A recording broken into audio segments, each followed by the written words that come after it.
Okay, so Dawn of the Planet of the Apes was directed by Matt Reeves, best known for, I think, Let Me In, Felicity.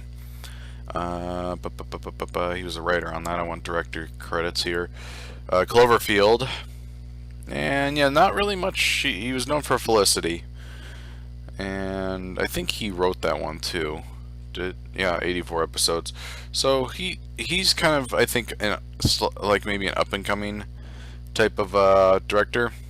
Nonetheless, so I've liked at least one of the films. I thought Matt Reeves did Cabin in the Woods, but that must be someone different. Now the movie has a bunch of writers credited for this movie. We have characters by Rick Jaffa and Amanda Silver who produced the film. It's based on a novel called La Planète des, it must be Planet of the Apes, and then and it has a written by credits. There are three: Mark Bomback, Rick Jaffa, and Amanda Silver. It's interesting that you had producers also write the story, which that's not very common these days. And so as far as stars go, there's only a handful that you can probably pick, but Andy Serkis is the top billed person here, as he reprises his role as Caesar. Jason Clarke plays Malcolm. He's not really known as much of a leading man, and for some people could probably make the argument that he really wasn't in this film. I mean, the apes were definitely the primates were definitely the selling point of this whole film, so any human really is kind of taking a back seat to the apes, but for all the humans and stuff, he's definitely the leading man. So it's kind of nice to see him get work, and I probably said that when they announced his casting. And kind of a favorite of mine, Gary Oldman's also in this film. He plays Dreyfus. I should mention that Jason Clarke plays the character of Malcolm. Kerry Russell plays Ellie, who is kind of the love interest, girlfriend, wife of Malcolm, as well. And I'm not quite sure if it has anything to do with the fact that Matt Reeves wrote Felicity, that Kerry Russell's also in this, but nonetheless, I like Kerry Russell. I had no problems with that. And then as far as the rest of the people are going to go, those are kind of your top ones here. Toby Kebbell, hopefully I'm pronouncing that right, plays Koba, who is Caesar's kind of like right-hand man. If any of you remember watching Rise of the Planet of the Apes, Koba was kind of the slightly disfigured chimp. I don't know if chimps were the right word, but ape that got kind of like cut up and stuff and messed up by humans. So there's like who else? We have Alexander, who is Kobe Smith McPhee. Me and Corey definitely got that one wrong. Let's see here. We got Nick Thurston plays Blue Eyes, who is Caesar's son. You also have Rocket. You have Maurice, which I liked Maurice. Maurice was probably my favorite. Maurice is an orangutan. And you have Judy Greer, who plays Cornelia. She doesn't have like a huge role. Her role is relatively minor for the most part, but I like Judy Greer just for her small roles, as well as her role in Archer. Gotta love her in Archer. And yeah, like I said, the movie's selling point is not the actors in and of itself. It is the story and the fact that apes have taken over the planet. Alright, so the movie sets it up, kind of stupid proofs you here. For anyone who may not have seen Rise, which I definitely recommend you should, it was a fantastic movie. It definitely surprised me, because I've never been one for Planet of the Apes. Never have been. It just, especially like the 1960s and stuff, I just never bothered with. And like I said, it stupid proofs you by doing this like map thing and showing the simian flu take over the whole planet. Anyways, as I was saying before I got interrupted, was essentially just it is stupid proofing the audience for anyone who didn't watch the movie, and just showing us that mankind has been wiped out. It's been about 10 years. I've seen differing amounts. I've heard 8, I've heard 10, I've heard 12. So between 8 and 12 years has passed since Rise, and so so from what it sounds like is that mankind kind of got wiped out with this simian flu of sorts, the man-made virus, the Alzheimer disease cure from the first movie that James Franco's character was trying to create to help his dad out. For anyone who never watched Rise, and so the apes kind of got semi-intelligent. They use sign language in this movie a lot. They do speak a little bit, but it's more like gasping, short words. Like it's very, very brief in between each. It's like go. Yeah, and that's and apparently the humans never met a type like any of the apes like Caesar, who had the ability to speak. Well, anyway, so to start things off, we see Caesar and his son Blue Eyes, as I had mentioned earlier. They are on the hunt with everyone else, and initially you think, oh, they're at war with mankind, so they're about to hunt some humans or whatnot, and you find out that they're just hunting game, to eat and stuff like that. And in the midst of the hunt, Blue Eyes doesn't listen to his dad, as most kids do. It's a typical kid thing, which is kind of interesting that the similarities between, at least in this movie, the similarities between mankind and these apes. And so Blue Eyes wanders off, and a grizzly bear shows up, and so Caesar is protecting Blue Eyes because it's his kid. Blue Eyes ends up getting some pretty deep scars, as a matter of fact, from this attack. But Koba comes in and saves Caesar's life, and kills the bear.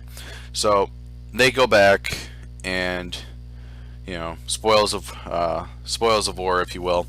And you find out that Caesar's wife Cornelia, as I had mentioned earlier, she was pregnant with another son, and boom, kid pops out right when Caesar gets back, and so their family is all together, and there's a lot of sign language. There's not much speaking for a good section of this film until the humans come in, obviously, where they are using sign language. So there's quite a bit of subtitle use in this film. It gets less and less as the film goes along, but there is quite a bit of subtitles to start things off because of the sign language you want to know. And for anyone who doesn't know sign language like I do, the subtitles definitely help.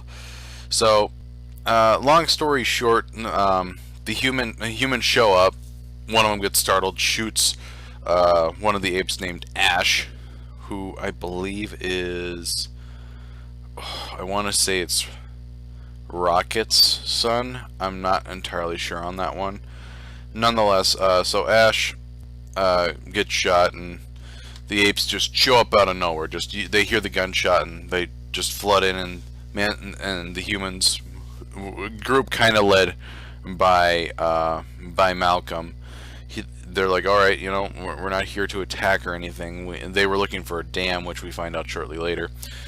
Where it's Malcolm, Ellie, Malcolm's son Alexander, Carver, Foster, and I'm trying to remember the guy who was really just botching up the whole thing, because he was just this paranoid bastard who really, you wanted him to, like, he was just messing things up. If they wouldn't have had him, the only reason why they had him in the first place was because of his ability, because he knew how to he knew how to work the dam, so that's the only reason why he was even along. And I wish I knew his name.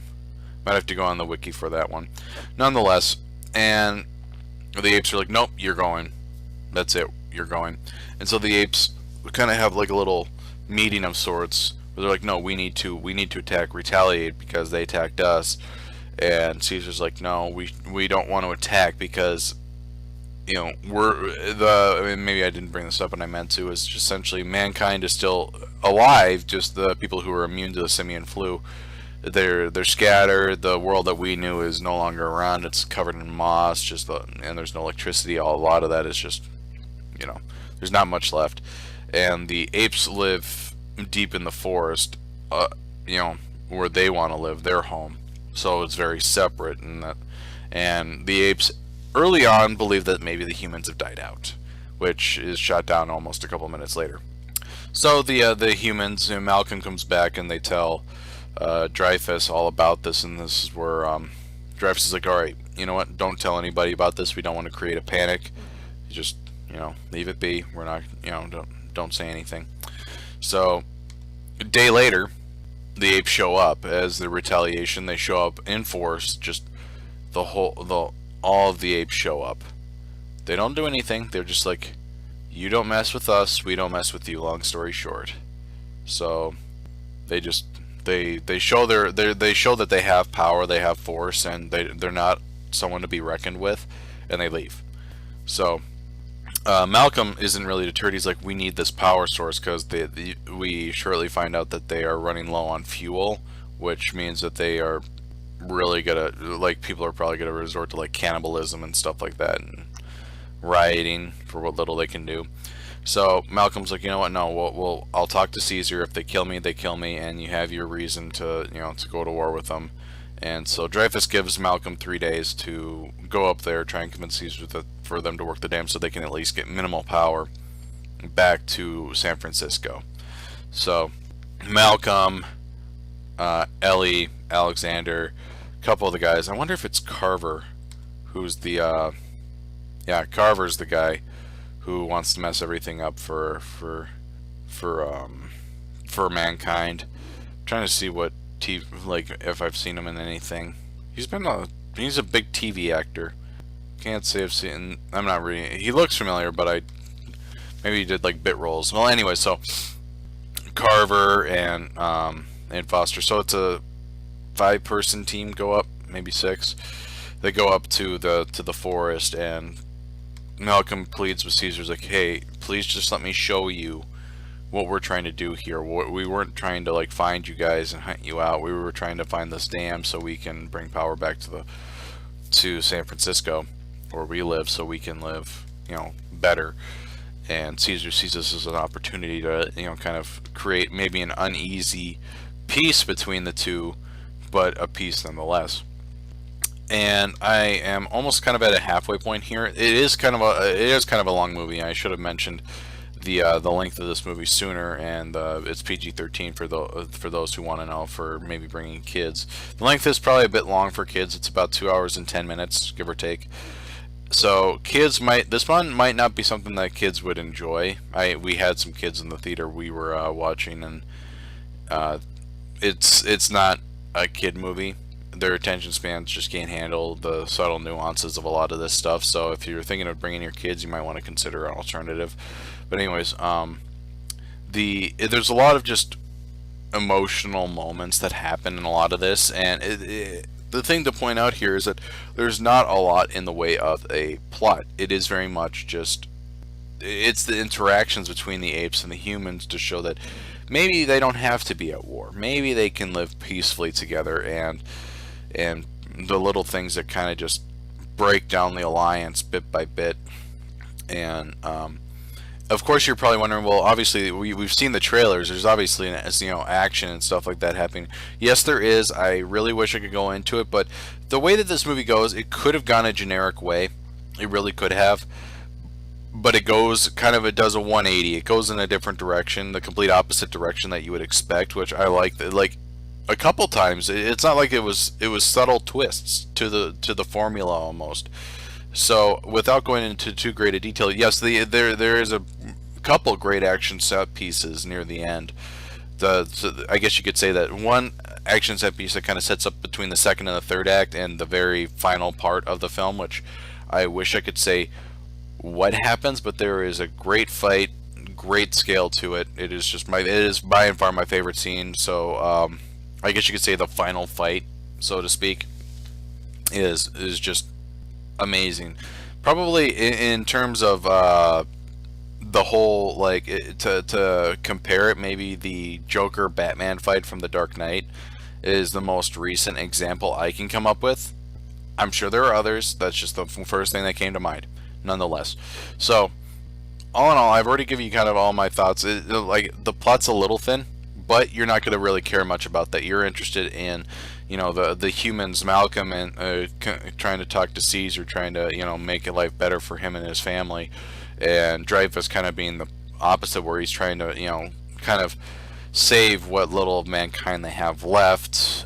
And yeah, there's little subtle small subplots peppered in that are resolved, and it's a neat little bow.